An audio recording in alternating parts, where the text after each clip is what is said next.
Hello friends, स्वागत है आपका अल्फ़ा कोचिंग सेंटर में। आज हम क्लास 10th के ड्राइंग के टॉप 20 क्वेश्चन देखेंगे। तो बढ़ते हैं क्वेश्चन नंबर 1 की तरफ। ये क्वेश्चन आपके यूपी बोर्ड 2024 के लिए बहुत ही हेल्पफुल होंगे। बढ़ते हैं क्वेश्चन नंबर 1 की तरफ। प्राथमिक रंगों की संख्या है। विकल्प ए 4, विकल्प बी 3, विकल्प सी 2, विकल्प डी 6। तो आपका जो सही आंसर है वो है विकल्प बी 3। बढ़ते हैं क्वेश्चन नंबर 2 की तरफ। क्वेश्चन नंबर 2 है, किसी रंग की टिंट बनाने के लिए कौन सा रंग मिलाया जाता है? विकल्प ए काला, विकल्प बी सफ़ेद, विकल्प सी नीला, विकल्प डी लाल। तो आपका जो सही विकल्प है वो है विकल्प बी सफ़ेद। बढ़ते हैं क्वेश्चन नंबर 3 की तरफ।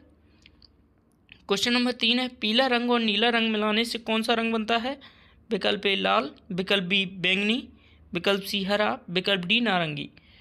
तो आपका जो सही आंसर है वो है विकल्प सी हरा। पढ़ते हैं क्वेश्चन नंबर 4 की तरफ। क्वेश्चन नंबर 4 है, उत्तर प्रदेश में राजकीय कला महाविद्यालय कहाँ पर स्थित है? विकल्प ए मेरठ, विकल्प बी प्रयागराज, विकल्प सी लखनऊ, विकल्प डी वाराणसी। तो आपका जो सही आंसर है वो है विकल्प सी। पढ़ते हैं क्वेश्चन नंबर 5 की तरफ। क्वेश्चन नंबर 5 है, निम्नलिखित में से कौन सा रंग गर्म होता है? विकल्प ए नीला, विकल्प बी लाल, विकल्प सी हरा, विकल्प डी पीला। तो आपका जो सही आंसर है वो है विकल्प बी लाल। बढ़ते हैं क्वेश्चन नंबर 6 की तरफ। क्वेश्चन नंबर 6 है, अजंता की गुफाओं की संख्या है। विकल्प ए 28, विकल्प बी 29, विकल्प सी 30, विकल्प डी 31। तो आपका जो सही विकल्प है वो है विकल्प बी 29। किसी किसी बुक में 30 और 31 भी लिखा है, तो हम लोग ज़्यादातर जो आंसर मिले हैं वो 29 के मिले हैं, यानी कि 29 सही होगा। पढ़ते हैं क्वेश्चन नंबर 7 की तरफ। निम्नलिखित में से पारदर्शी रंग कौन सा है? विकल्प ए जल रंग, विकल्प बी तेल रंग, विकल्प सी पोस्टर रंग, विकल्प डी पेस्टल रंग। तो आपका जो सही विकल्प है वो है विकल्प बी तेल का रंग। बढ़ते हैं क्वेश्चन नंबर 8 की तरफ। वर्ग का विकर्ण होता है। विकल्प ए भुजा स्क्वायर, विकल्प बी रूट 2 गुणा भुजा, विकल्प सी रूट 3 गुणा भुजा, विकल्प डी 4 गुणा भुजा। तो आपका जो सही आंसर है वो है रूट 2 गुणा भुजा। पढ़ते हैं क्वेश्चन नंबर 9 की तरफ। क्वेश्चन नंबर 9 है, आलेखन में सर्वाधिक महत्व किसका है?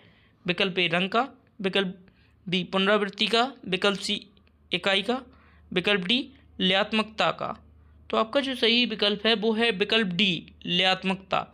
पढ़ते हैं क्वेश्चन नंबर 10 की तरफ। क्वेश्चन नंबर 10 है, वृत्त का व्यास होता है। विकल्प ए 1/2 गुणा परिधि, विकल्प बी 2 गुणा त्रिज्या, विकल्प सी 1/2 गुणा त्रिज्या, विकल्प डी 2 गुणा परिधि। तो आपका जो सही विकल्प है वो है विकल्प बी 2 गुणा त्रिज्या। बढ़ते हैं क्वेश्चन नंबर 11 की तरफ।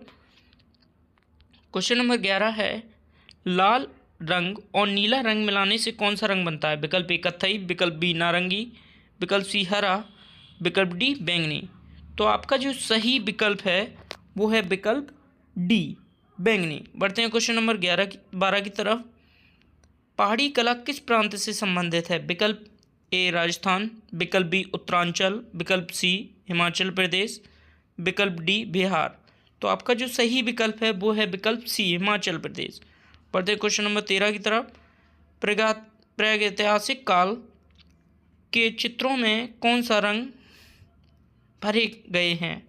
विकल्प ए तेल का रंग, विकल्प बी जल रंग, विकल्प सी खनिज रंग, विकल्प डी पोस्टर रंग। तो आपका जो सही विकल्प है वो है खनिज रंग। पढ़ते हैं क्वेश्चन नंबर 14 की तरफ। मंदिर की छत के केंद्र के लिए कौन सा आलेखन प्रयुक्त है? विकल्प ए आयताकार, विकल्प बी त्रिभुजाकार, विकल्प सी वृत्ताकार, विकल्प डी वर्गाकार। तो आपका जो सही विकल्प है वो है विकल्प वी त्रिभुजाकार। बढ़ते हैं क्वेश्चन नंबर 15 की तरफ। कौन सा आकार आलेखन में अनुप्रयुक्त है, यानी कि कौन सा आकार है जो आलेखन में प्रयुक्त नहीं होता है? विकल्प ए त्रिभुज, विकल्प बी वर्ग, विकल्प सी त्रिकोण, विकल्प डी आयत। तो आपका जो सही विकल्प है वो है विकल्प सी त्रिकोण। बढ़ते हैं क्वेश्चन नंबर 16 की तरफ। क्वेश्चन 16, जिस त्रिभुज की प्रत्येक भुजा समान हो उसे क्या कहते हैं? ए समकोण त्रिभुज, विकल्प बी समबाहु त्रिभुज, विकल्प सी विषमबाहु त्रिभुज, विकल्प डी समद्विबाहु त्रिभुज। तो जिसका जो सही आंसर है वो है विकल्प बी समबाहु त्रिभुज। बढ़ते हैं क्वेश्चन नंबर 17 की तरफ। क्वेश्चन नंबर 17 है, भारतीय चित्रकला में किसकी प्रधानता है? विकल्प ए रंग, विकल्प बी छाया प्रकाश, विकल्प सी रेखा, विकल्प डी गतिमय। तो आपका जो सही विकल्प है वो है विकल्प बी छाया प्रकाश। बढ़ते हैं क्वेश्चन नंबर 18 की तरफ।